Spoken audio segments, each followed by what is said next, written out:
First time, I would know. So. he thought he had gotten rid of me after Akron, but brought him back.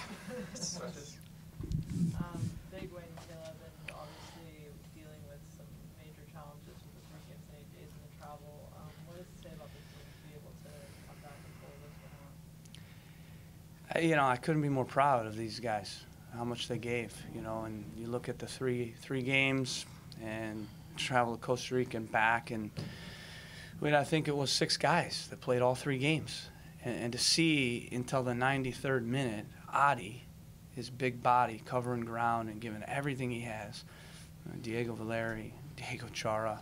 I mean, I can't even imagine how many miles he covered over the last 3 games. And Vitas and Stephen Taylor and Jake Gleason. I mean, those guys, they grinded for 3 straight games, 3 emotional games, and gave everything they have. And that's what you want to see as a coach. That's what you want to see out of your team. That's what you want to see out of your players. That shows you they're bought in. That shows you they're hungry. That shows you they care. And then we got some big performances today from the guys that, you know, didn't play as much. And, you know, one of the biggest performances was the guy right next to me, Darren Mattocks. I thought he was exceptional. You know, he pressed, he got around, he got behind, he was a dangerous threat all the time. You know, and so we need to clone this. You know, the nice thing is we're starting to get that continuity and that consistency like we always do. You know, we smell the postseason, and you can see it. You know, and you can see the consistency in the performances at home because we have now a consistent way of playing tactically. We have a consistent lineup, and we just need to continue to clone it, and hopefully we can now, you know, kind of clone it on the road because we have 2 very important road games with now another Champions League game sandwiched in between. So it doesn't get any easier. You mentioned Darren sitting next to you. You made the decision to start him for the 2nd MLS game in a row. What is he showing in practice? Does that mean you want to start him? And obviously, but what did he bring on the field that helped obviously get the 2 goals? Well, you know, I've always been a big fan of Darren. You know, I think he's, you know, well, we won a national championship together, and he bagged over 20 goals for me. You know, and I just believe in the kid. I think he's got a lot of talent, and I watched him in Vancouver, and you know, he was in and out of the lineup, and I just thought if we could get him here, you know, I knew what he was capable of, and I knew he could play up top or on the wing. You know, he's got pace. You see how hard he works.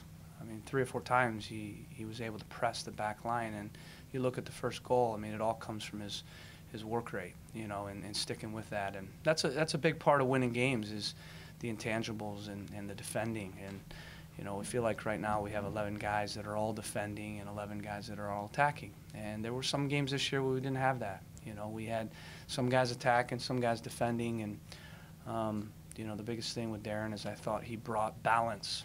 You know, he's going to defend, but also we're not losing anything in attack.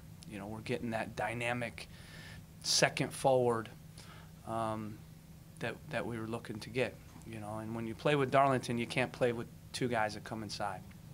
Ideally, you play with one that comes inside and one that runs off, and so that's kind of the reason. But you know, he's got to keep doing it.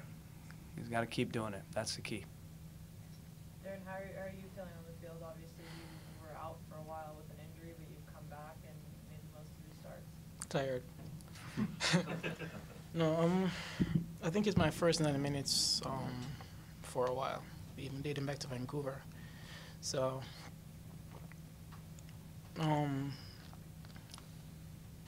we just got to keep grinding. I think it was an excellent performance all around from the team, and as Caleb said, we just got to keep grinding. You know, we can't dwell on this too long, but obviously, it's a really big result. I think it's 4 in a row. You know, our road form hasn't been the best, you know, but we're definitely making up for it in our own games, you know. So just we take this one tonight, but you know, come next week, we just gotta look forward because we're getting closer and closer to KC. Definitely feel like we can close the gap there. We just gotta keep grinding. I think we're in a really good spot right now, and if we just continue to keep this going, then things are gonna continue to go well. Darren, can you describe your 2 assists from your point of view, and And did you think that that second assist was going to be your goal? You know, I think both goals come from me pressing. You know, like I didn't give up on the play.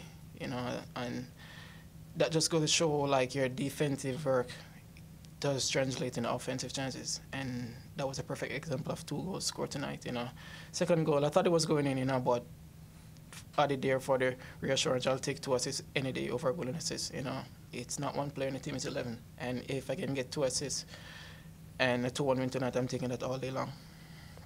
Coach, Philadelphia Union coach talked about Darren's speed and just how dynamic he was out there today. How does it feel to have another player like Darren on the field to be able to create, and obviously all the things he did today, and now going into the playoffs and having the player back in the lineup?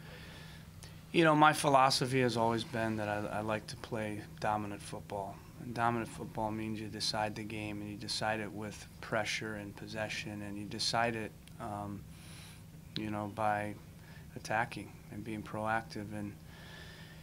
And yet you have to have everybody on board with that, and everybody defending from the front. And you have to have guys that bring pace and power. And you know, I feel like Darren's another horse in the stable, you know, that we can throw out there, and he's another weapon.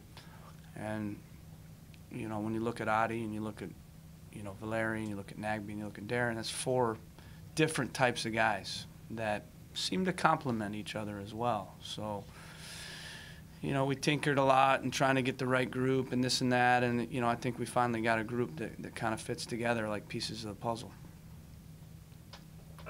Coach, you've had the same lineup for the last 2 league games. How important is it to have this this group sort of coming together and playing consistently together going into this stretch run?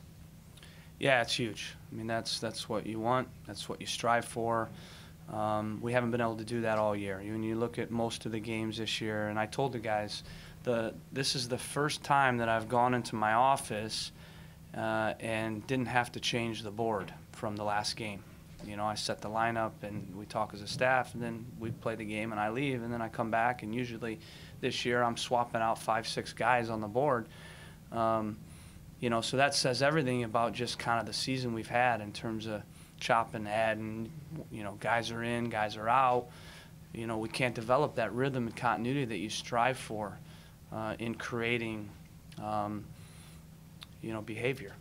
Because what you see on the pitch, it's behavior, it's trained behavior, and it's habits. And, you know, you see we're playing more dominantly like we want to play. But also every team's different. Last year's team, you know, I realized they like to drop off and they like to play on the counter. So you got to know your team, too, and you got to know what they prefer and kind of what fits them. This year's team, with the group that we have, you know, they like to press.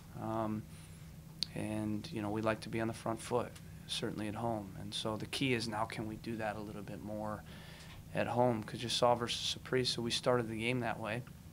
That was the plan, was to be up the pitch.